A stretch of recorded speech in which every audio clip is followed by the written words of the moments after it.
Hello friends, today we will talk about how to fix or how to solve the problem of desktop on the application of REDnote. You will click on settings.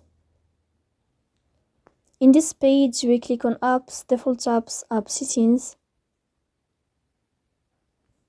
On above here you will search about REDnote and you will click here. Then in this page of app info you will click on first stop and you will click OK. After that you will enter to the window of storage. Then we click on clear cache. Then you can turn off your phone and you can wait a moment to restart your phone again to fix that problem. So please don't forget to support us by like and subscribe. See you next time in another video and thank you for your watching and your attention.